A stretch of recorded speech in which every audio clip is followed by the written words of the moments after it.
안녕하십니까, 군썰 이유석입니다. 오늘은 해병대 탈영병의 사연을 소개하겠습니다. 그 전에 먼저 최근 방송에서는 월남 청룡부대에서 사진병으로 복무하신 분께서 제보해 주신 아직까지 단 한 번도 언론이나 인터넷 등에 공개된 적이 없는 사진을 가지고 제가 두 편에 걸쳐서 연달아 방송을 했는데 여러분들 그 반응이 기대 이상으로 좋았던 것 같습니다. 이 점 감사드리면서 아직 소개하지 못한 사진이 제법 있기 때문에 내친 김에 제 3편을 제작해서 마저 소개하고 싶었습니다. 하지만 계속해서 한 가지 주제에만 집착하는 건 좀 부담스러웠습니다.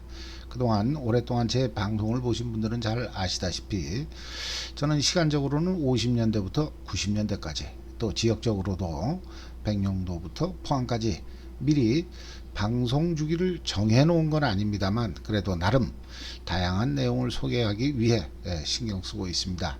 따라서 월남전 미공개 사진 제3탄은 잠시 미루고 오늘은 70년대 초반 해병대 김포 2여단에서의 사연을 소개하겠습니다. 자, 그럼 오늘의 주제 탈영병. 썩 유쾌한 제목은 아니죠. 좀 부정적인 내용입니다만 당시 탈영했던 탈영병, 즉 오늘 사연의 주인공이자 제보자께서 아주 간절하게 저한테 부탁을 하셨습니다. 그분의 부탁은 50여 년 전 철없던 시절 한순간의 실수로 말미암아 해병대 전우들에게 너무나도 큰 고생을 시킨 것 같다. 50년 넘은 내 가슴속 응어리 좀 풀어달라. 제발 이 방송을 통해 사죄할 수 있는 기회를 만들어주면 좋겠다, 이런 내용이었습니다. 저는 처음에 전화 통화를 하면서 사건의 결론, 즉 당시 그 탈영 사건으로 인해 누군가 사망을 하거나 또 피를 흘린 그런 일이 없었기 때문에 수십 년째 마음고생을 한다는 그분의 말씀을 별로 대수롭지 않게 생각했습니다. 하지만 여러 차례 통화를 하면서 이분의 가슴속 응어리가 결코 작지 않다는 것을 느꼈고, 특히나 50년 넘은 반성과 사죄의 마음을 밝히는 마당에 신분을 숨기는 것은 도리가 아니라면서 자신의 기수와 이름을 공개해도 좋다는 말씀에 저는 이분의 진심을 이해하게 됐습니다. 아울러 이미 말씀드렸듯이 이 사연에서는 아주 비극적인 일이 발생하지 않았고 또 당시 쫓고 쫓기는 한편의 영화 같은 장면에서 저는 70년대 초반 김포 2여단의 모습을 아주 현장감 있게 느낄 수 있었습니다. 따라서 비슷한 시기 김포 2여단에서 근무하신 분들께는 아련한 추억을, 또 그 시절을 모르는 분들께는 당시의 모습을 그려볼 수 있는 좋은 소재라고 생각했기에 오늘 이 사연을 소개하기로 했습니다. 서론이 길었습니다. 자, 그럼 본론을 시작하겠습니다. 오늘 사연의 제보자는 병 261기, 이름은 신석진, 제주도 독새끼입니다. 지역 차별적인 표현이 아니냐고요? 이건 본인께서 독새끼 그렇게 말씀하신 겁니다. 조금 전에 해병대 전우들에게 진심으로 사죄를 한다, 이런 말씀을 전해드렸는데 이분께서는 그 전우들 중에서도 특히나 제주도 출신 독새끼들에게는 2배, 3배 더욱 큰 사죄를 드린다는 말씀을 하셨습니다. 자신으로 말미암아 당시 김포 2여단의 제주도 출신 독새끼들이 몇 배나 더 심한 고생을 한 걸로 안다. 툭하면 이 독새끼들 나와, 그러면서 육지 출신들보다 더 맞았을 거라는 겁니다. 아무튼 이분께서는 이렇게 독새끼라는 말을 입에 달고 계셨습니다. 그럼 계속해서 이분이 제주도 출신이니까 그럼 261기가 징집기수 아니냐, 이렇게 생각하실 분이 계실 것 같은데 그렇지 않습니다. 이분은 제 나이에 입대한 동기들보다 2살 정도 어린 나이에, 그럼 나이가 대충 계산이 되시죠. 아무튼 당시 제주도에서 해군 보안대 중사한테 돈을 쓰기로 하고 해병대에 합격했다는 분입니다. 하지만 친구들 셋이서 그렇게 그분의 도움으로 해병대 영장을 받았습니다만 제주도를 떠나면서 부둣가에 나와 있던 그 중사를 안면 까고 그냥 육지행 배를 탔다는 분입니다. 범상치 않죠. 그럼 나중에 그 해군 보안대 중사가 고춧가루를 뿌리지 않았냐? 그렇지 않습니다. 그 일로 말미암아 이분이 나중에 어떤 불이익이 없었다는 걸 보면 그 보안대 중사 역시나 범상치 않아 보입니다. 하긴 군대 안 가려고 돈을 쓰던 시절에 돈을 써서라도 해병대에 가겠다는 사람을 좋은 대로 빼주지는 못할 망정 돈 몇 푼 못 받았다고 특별히 힘든 대로 보낸다? 글쎄 해병대에 특별히 힘들지 않은 데가 있었는지는 모르겠습니다. 아무튼 이분은 김포 직영리에 있던 33대대에 배치됐습니다. 원래 포항 1사단 3연대 3대대 즉 33대대가 김포 2여단으로 올라갔다는 사연은 제가 여러 번 소개했습니다. 그러니까 73년 5월에 입대한 261기가 실무에 배치된 73년 여름은 72년 가을 포항에서 김포로 올라온 33대대가 직영리에서 천막 생활을 하면서 겨울을 넘기고 봄에 새로운 건물이 완공된 시기 그 이후였습니다. 자, 그럼 73년 여름 김포 2여단의 분위기는 어땠을까요? 우선 그 2년 전의 상황을 보면 71년 봄 김포 전류리에서 모 하사의 총기 난동 사건으로 해병대 및 민간인 여러 명이 사망하고 범인은 인근 동성산에서 자폭하는 사건이 발생했습니다. 이 사건으로 말미암아 당시 매일 바켓을 들고 마을에 김치를 얻으러 다녔던 해병들은 마을 주민들의 반감에 따라 일절 구걸 행위가 불가능했다는 것 같습니다. 잘못하면 맞아 죽을 수 있는 그런 분위기였다는 것 같습니다. 한편 모 하사는 죽기 전에 월남에서 귀국했는데 제대도 안 시켜주고 그래서 일을 저질렀다는 말을 남기고 자폭하는 바람에 사건 이후 당시 고참 하사들을 바로 전역 조치함으로써 그가 하사관들의 영웅이 되었다는 결코 웃어 넘겨버리기에는 힘든 그런 얘기도 있습니다. 또 그해 여름 강화 보름도 해군기지에서는 해병대 모 하사가 해군과 충돌하는 바람에 해군에선 기지장 대위를 포함한 총 7명이 사망을 하고 여러 명이 부상을 당하는 수류탄 등에 의한 초대형 사건이 발생했습니다. 이때는 2여단이 아닌 5여단 시절이었죠.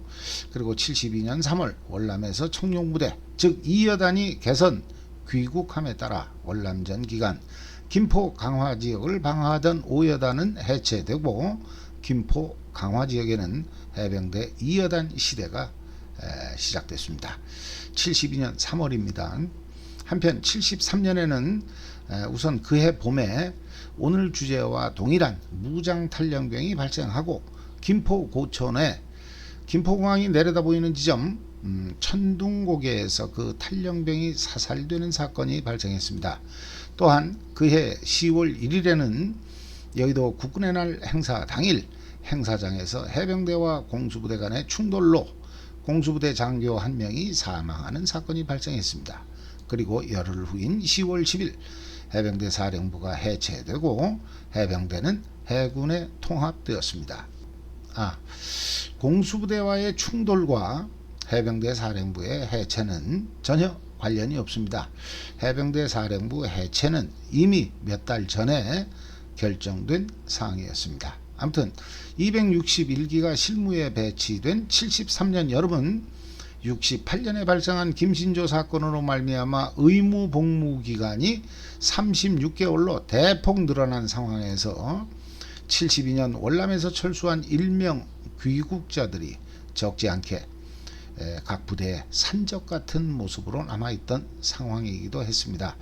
그런 부대 분위기는 더더욱 안 좋았겠죠. 이런 분위기에서 33대대는 전방의 하성대대 즉 2대대와 임무를 교대합니다. 그때가 73년 11월 초였다는 것 같습니다.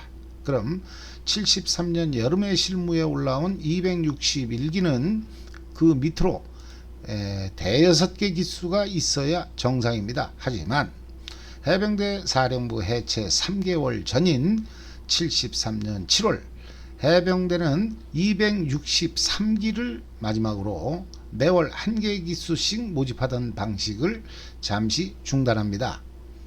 즉 정상적이었다면 8월에 입대했을 264기를 사령부 해체 한 달 후인 11월에 입대시킨 겁니다. 그러니까 원래의 날짜에서 3개월을 늦췄다는 거죠. 그럼 265기는 12월, 그 뒤로는 다시 한 달에 1개 기수씩 입대하는 방식이 재개됐습니다. 아무튼 해병대 역사상 전무 후무 무려 3개월 동안이나 신병이 충원되지 않았던 260자 초반은 그만큼 쫄병 생활이 길었고, 그래서 다른 기수에 비해 유독 고생이 심했던 기수였다는 뜻입니다. 결국 매일 기수 빠따를 맡던 오늘 사연의 주인공은 전방에 투입된 지 며칠 지나지 않은 11월 초 어느 날 밤 10시경 근무 교대 후 소대로 철수하자마자 탈영을 하게 됩니다. 제대로 된 시건 장치가 없던 탄약고에서 M16 2정, 그리고 탄창 6개, 또 실탄이 든 캔통까지 휴대했는데, 당시 본인이 탈취 휴대한 실탄의 개수가 무려 400 몇십 발이었다고 합니다. 물론 이 실탄 개수는 나중에 군사법원에서 재판을 받을 때 그때 비로소 알았다고 합니다. 아무튼 그렇게 M16 2정의 수백 발의 실탄을 들고 최전방 소대를 이탈한 탈영병은 그날 밤 소대 남쪽의 높은 산으로 올라갔고 정상에 이르자 새벽 2시쯤 되었다고 합니다. 그럼 첫날 밤 10시쯤에 탈영을 한 거니까 날짜로 따지면 산 정상에 올라간 새벽 2시는 그 다음 날이 되겠죠. 하지만 산 정상에서 이분은 M16 한 정과 캔통을 버리게 됩니다. 도망가는 사람에게는 너무 거추장스러운 물건들이죠. 그렇게 몸을 좀 가볍게 한 탈영병은 남쪽으로 밤새 그 산을 넘어서 내려오게 됐는데, 산을 거의 내려올 때쯤 되니까 날이 밝아오는 걸 느꼈고, 11월 초인데도 폭설이 내렸던 그날 너무나도 추웠던 탈영병은 저 멀리 보이는 불빛을 향해 어느 민가로 들어가게 되었다고 합니다. 여기서 저는 1973년 신문기사를 보니까 11월 10일 그날 중부지방에 눈이 제법 내렸던 것 같습니다. 그렇다면 11월 9일 밤 10시경 탈영해서 남쪽으로 밤새 산을 넘어 11월 10일 아침 무렵 민가에 들어간 게 아닐까 생각합니다. 자, 그럼 그분의 말씀에 따라 제가 그분의 탈영 경로를 구글 위성지도를 통해 살펴보겠습니다. 단 제가 설명드리는 경로는 이분께서도 11중대 주변의 지명을 전혀 모르는 바, 그분의 말씀 중에 등장하는 포병부대, 또 지경리, 33대대 및 낮은 검문소 등의 위치를 통해 제가 유추한 것이라는 점을 밝힙니다. 지도를 보시면 이 왼쪽부터 여기 강화도, 그리고 오른쪽으로 김포반도가 보이고, 김포반도 북쪽, 여기는 당연히 북한이겠죠. 그리고 다시 김포 동쪽에 이 한강 하구를 건너면 파주, 한편 이 동남쪽으로는 행주대교 등이 보입니다. 최초 탈영한 장소는 33대대 11중대 조강리 이 지역이 되겠는데, 여기서부터 동쪽 이 애기봉 이 중간 사이에는 개활지가 보입니다. 탈영병이 이런 개활지를 따라 남쪽으로 간다는 것은 말이 안 되고, 본인 역시나 그날 밤 높은 산으로 올라갔다는 걸로 봐서 저는 그 산을 이 1번 지점으로 봅니다. 여기가 되겠습니다. 하지만 이 문수산일 가능성도 있습니다. 아주 높다는 걸 봐서 여길 가능성이 더 높기도 한데요. 어쨌든 그럼 다시 탈영병의 이동 경로, 즉 11월 10일로 추정되는 그날 아침 탈영병은 민가에 들어갔다고 했는데, 저는 그 지점을 여기 2번 지점으로 추정합니다. 아무튼 민가에 들어가자 젊은 주인 여자가 밥을 먹으라면서 따뜻한 방으로 그를 밀어넣었고, 방에 들어가자 잠시 후 그녀의 남편인 듯한 남자가 방문을 열고 들어오다가 그를 발견하고는 혼비백산 집 밖으로 뛰어나가더라는 겁니다. 복장이나 휴대한 총기 등으로 봐서 무장공비로 생각한 것 같습니다. 당연히 신고하러 갔겠죠. 따라서 본인 역시나 밖으로 튀어서 인근 숲속에 숨었는데, 하늘에는 헬기 2대가 떴고 주요 길목에는 해병대 병력들이 속속 몰려와서 깔리더라는 겁니다. 물론 나중에 한 건데, 당시 이 제보자의 친형님은 137기 강화도에 근무하고 있었는데, 뭐 헬기나 차량에서 동생을 자수시키려고 여러 번 방송했다는 것 같습니다. 단 이분은 그걸 듣지 못했다고 합니다. 자, 그럼 탈영병은 이미 위치가 노출됐다. 따라서 김포반도 전 지역에 흩어져 있던 수색병력은 마송 지역으로 몰려들었고, 혹시라도 월북하는 게 아니냐며 접촉 지역에 증강 배치됐던 병력들이 남쪽으로의 차단선을 형성하며 내륙으로 몰려들고 포위망은 더욱 좁아졌다, 이런 뜻이 될 것 같습니다. 결국 이제 더 이상의 이동이 불가능하고 완전 포위됐음을 확인한 탈영병은 아까 설명드린 마송 근처 2번 지점 솔밭에서 자살을 시도하게 됩니다. 휴대하고 있던 탄창에서 실탄이 빠지지 않도록 입구를 막아놓은 종이를 제거하고 탄창 결합, 그런 다음 워카를 벗고 방아쇠울에 발가락을 걸었다고 합니다. 총구를 어느 쪽에 두었는가는 혐오스러운 얘기가 돼서 제가 굳이 말씀드리지 않겠습니다. 여러분이 생각하시는 거기입니다. 아무튼 그런 자세로 발사. 하지만 불편한 자세에서 게다가 발가락으로 방아쇠를 누르다 보니 말로만 듣던 그런 자세에서의 자살은 쉽지가 않더라는 겁니다. 즉 눈을 질끈 감은 상태에서 발가락에 힘을 주는 순간 자신도 모르게 총구는 다른 방향으로 돌아갔고, 총성과 동시에 이분은 아직 죽지 않고 살아있는 자신을 발견하게 됐다고 합니다. 당연히 안 맞았다는 뜻이죠. 근데 나중에 한 겁니다만, 당시 탄창에 삽탄된 제1탄은 공포탄, 따라서 총구가 돌아가지 않았다면 최소한 얼굴에 중상을 입지 않았을까 하는 게 이분의 생각이었습니다. 자, 그럼 민간인 신고 및 총성에 따라 포위망은 더욱 좁혀졌겠죠. 하지만 이때부터는 새로운 상황이 전개되고 있었습니다. 즉 너무 많은 이 부대 저 부대 수색병력이 몰려들다 보니 수색병력들 간에는 건재가 흐트러진 것 같습니다. 따라서 정작 탈영병이 수색부대원 행세를 해도 모른다는 사실이었습니다.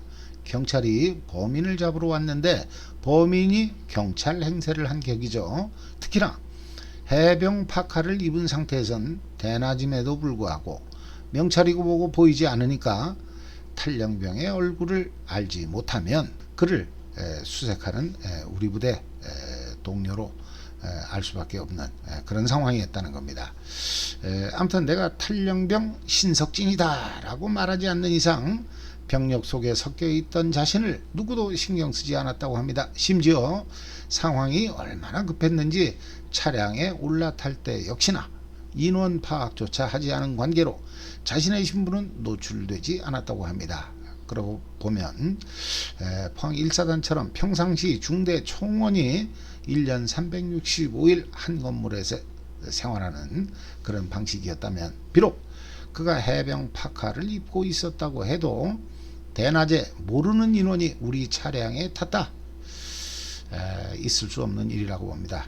당시 해병 파카와 관련해서 저는 그게 80년대 필드 자켓 그 위에다가 입었던 스키 파카가 아니냐 생각했습니다만, 해병 파카 안쪽이 흰색이 아니었다는 걸로 봐서 그건 아니었던 것 같습니다. 결국 탈영병은 때로는 여기저기 숨어가면서 한편으로는 그때그때 수색병력 속에 섞여서 그들과 함께 차량으로 이동을 하면서 그들에게 추진되던 해병빵 등의 간식을 먹을 수 있었다고 합니다. 그렇게 해서 어느덧 탈영병은 최초 자신이 실무 배치를 받은 직영리 33대대 원래의 위치까지 남하했다고 합니다. 하지만 직영리에서 서울 쪽으로 가기 위해서는 반드시 33대대 바로 남쪽에 있던 여기 3번 지역의 낮은 검문소를 통과해야만 하는 상황. 그런데 그 심야에 마침 근무선은 헌병이 졸고 있더라는 겁니다. 당연히 무사 통과했겠죠. 한편 낮은 검문소를 통과한 이후에도 수색병력 속에 섞여가면서 때로는 개인 행동을 통해 남쪽으로의 도피는 계속되었습니다. 그러던 상황에서 한 번은 대대장으로 보이는 집차에서 그를 먼저 발견하고 자신의 이름을 부르면서 세우길래 또다시 필사의 도망. 당시 대대장은 나중에 사령관을 하신 성병문 대대장이었다고 합니다. 성병문 대대장 다음이 역시나 나중에 사령관을 하신 박구일 대대장, 여단장은 김정호 장군. 그러고 보면 김포 시절의 33대대 대대장들이 상당히 에이스였다는 것을 알 수 있습니다. 아무튼 대대장을 피해서 눈구덩이에 몸을 숨긴 탈영병은 그날 저녁이 되자 논 한가운데 쌓아놓은 볏짚 속에 몸을 숨기고 모처럼 따뜻한 밤을 맞이했다고 합니다. 저는 그 위치를 대략 4번 이 지점, 즉 공수부대가 헬기에서 훈련하는 모습을 봤다는 걸로 봐서 대략 여기가 고촌이니까 이 고촌 근처가 아닐까 생각합니다. 그럼 그해 봄에 일어난 무장 탈영병도 여기서 최후를 맞이했고 이분 역시나 고촌까지는 도망할 수 있었다는 걸 보면 해병대 수색병력의 최종 저지선이 아마도 고촌 근처가 아니었을까 생각합니다. 여길 넘어가면 바로 김포공항, 그리고 서울이니까 당시 수도경비사령부에 통보를 해야만 하는 상황. 다시 말해서 해병대 자체적으로 손을 쓰기에는 이미 늦은 상황이 된다는 뜻입니다. 근데 저는 여기서도 이해하기 어려운 걸 느끼는데, 아까 서두에서 말씀드린 73년 봄에 발생한 무장 탈영병이 김포 고촌을 넘어가기 전 천둥고개에서 사살되었다는 사건과 관련해서 당시 일주일 만에 사살되고 나서 그 탈영병의 도피 경로를 조사해 보니 밤마다 볏짚 속에 들어가서 잔 걸 확인할 수 있었다고 합니다. 그렇다면 불과 몇 달 전에 발생한 사건의 사례를 어째서 수색작전에 참고하지 않았는지 모르겠습니다. 아무튼 제대로 먹을 것도 없고 그동안 잠도 못 잔 상태. 그는 집단 속에서 모처럼 골아 떨어져 잘 수 있었는데 아침에 탕탕거리는 경운기 소리에 눈을 떴고 경운기에서 내린 여자가 하필이면 자기가 숨은 볏짚을 경운기에 실으려고 하길래 그녀에게 총을 겨눴다고 합니다. 이에 역시나 혼비백산한 여자가 도망을 가고 탈영병 또한 급히 남쪽으로 도피를 시도했으나 이쪽 4번 지점부터는 거의 완전히 포위되고 하늘에서는 헬기가 감시하는 상황, 더 이상 옴짝달싹할 수 없는 상황이 되었다고 합니다. 엉겁결에 개울가 갈대밭에 그 몸을 숨겼으나 수색하던 헌병이 자신의 발을 밟음으로써 탈영병의 위치는 다시 한번 노출되고 급기야 잠시 후에는 여단장의 헬기가 개울 건너편 한 40-50m 떨어진 지점에 착륙을 하더니만 자수하면 살 수 있다, 총 내려놓고 자수해라 라는 여단장의 목소리가 들렸다고 합니다. 하지만 탈영병이 총을 겨누자 여단장은 헬기를 타고 돌아갔고 그때부터는 더욱 빽빽해진 포위망 때문에 어쩔 수 없는 상황이 되었다고 합니다. 이건 후일담인데 김정호 여단장이 자신을 설득할 때 만약 총기를 내려놓고 자수를 했다면 이분께서는 자신이 일병제대를 하진 않았을 거란 말씀을 하셨습니다. 사건 이후 33대대의 동료들은 이분이 남한산성을 간 걸로 알고 있었습니다만 이분은 실제 남한산성은 가지 않고 김포 헌병대 구치소 및 해군본부 구치소에서 군사재판을 받는 5, 6개월 동안 영창생활 끝에 바로 일병 전역을 했다고 합니다. 전역 이후에 예비군 훈련을 받았다는 걸로 봐서 예비역의 신분은 그대로 유지된 것 같습니다. 다시 본론으로 돌아가면 이분은 결국 아까 말씀드린 4번 지역 그 고촌 근처에서 검거됩니다. 근데 저는 이게 검거인지 자수인지 애매모호합니다. 왜냐하면 당시 여단장 헬기가 돌아가고 난 이후 대령 계급장을 단 한 명이 나타나더니만 나 헌병 차감이야, 자수하면 살 수 있어, 그러면서 대위 그리고 하사관 및 병 각 1명씩을 대동하고 자신에게 접근하더라는 겁니다. 이분들 대단하죠. 실탄 수백 발을 가지고 있는 탈영병에게 직접 다가온다. 물론 이분들은 모두가 월남전 참전 경력자들이었다는 것 같습니다.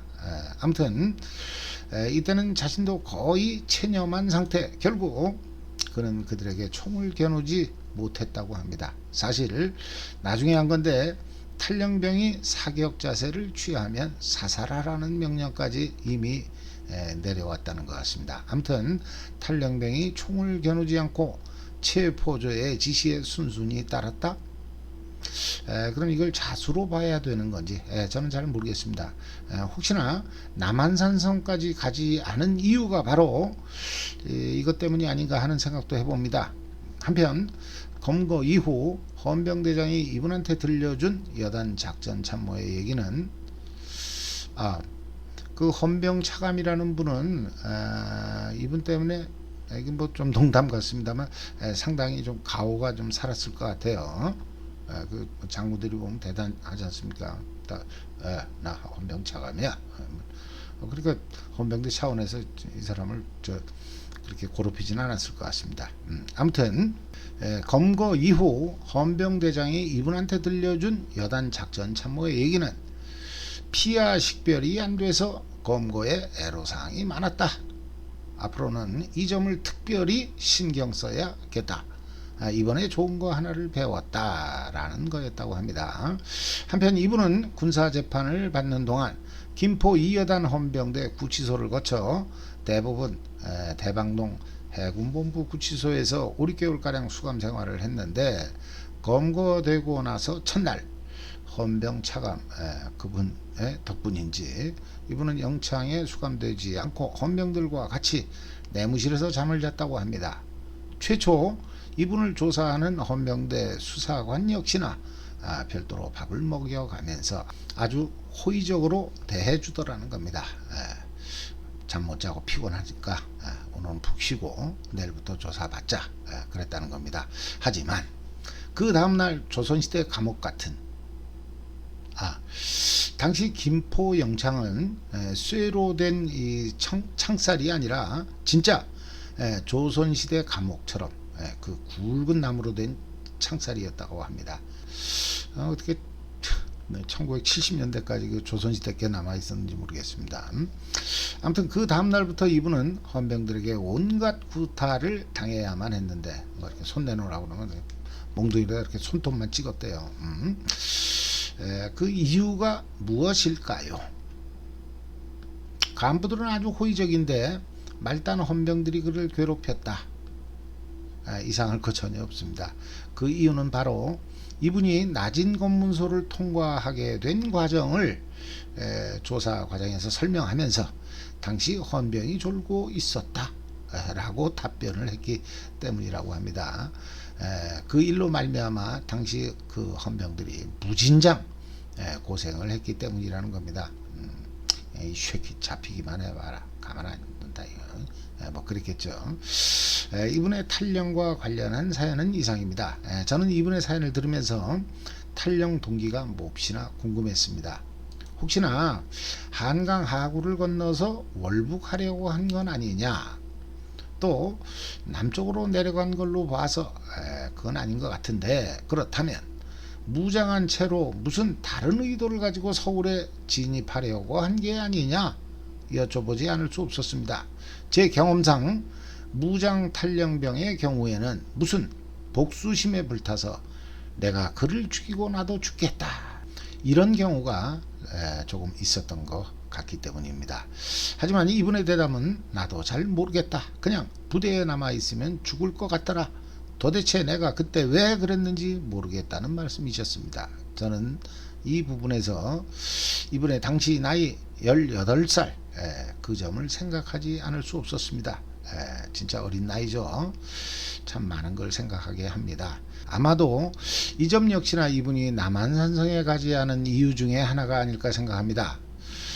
이분은 비록 일병으로 전역했습니다만 나름 지역 전후의 활동을 포함한 예비역 해병으로서의 활동에 아주 열성적이라고 하십니다. 법적으로도 해병대 예비역이 아니었다면 예비군 소집 통지서도 나오지 않는 게 맞겠습니다만 이분은 전역 후 예비군으로서 정상적으로 소집되었다고 합니다. 따라서 지역에서만큼은 과거 해병대 시절에 과오를 씻고 진정한 해병으로 인정받고 싶었는 바 50여 년간 해병대라는 말이 나올 때마다 자신 때문에 고생했을 전우들을 생각하며 뉘우쳤다고 합니다. 한편 이분의 탈영 사건이 완전히 마무리되고 나서 당시 33대대 성병문 대대장께서 전 대대원을 모아놓고 훈시를 하셨는데 그 말씀이 두고두고 33대대의 명언으로 남았다는 사연을 같은 부대에서 같은 시기에 복무하셨다는 분께서 저한테 알려주셨습니다. 성병문 대대장의 말씀은 바로 도토리 키재기 하지 마라 였다는 겁니다. 이 말을 듣는 고참 병장들은 나도 도토리이거늘 그래 내가 저 1, 2등병 후임 도토리들과 키재기를 한들 무슨 소용이 있겠는가, 가슴이 뜨끔하지 않을 수 없었다고 합니다. 참 힘들고 어렵던 시절이었습니다. 그 시절 18 어린 나이에 해병대가 좋아서 해병이 되었다가 탈영까지 하게 된 소년 해병의 아픔은 우리가 씻어줍시다.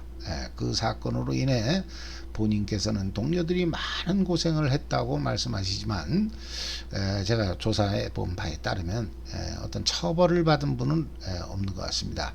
오히려 제가 보기엔 50여 년간 가슴에 한으로 품고 살아야 했을 본인의 아픔이 더 큰 것 같습니다.